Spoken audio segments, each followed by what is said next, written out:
Ayan. Tikman muna namin ngayon ang beef pares ng Pampanga.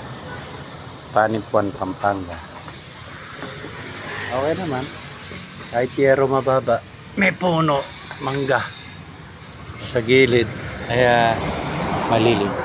Dati yata ano to.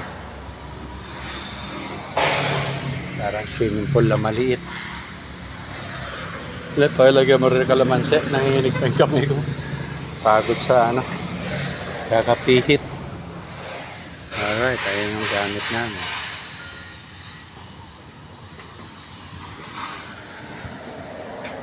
Ay. Salamat, Lord. Pagod kami. Okay. Bye-bye. Kain muna.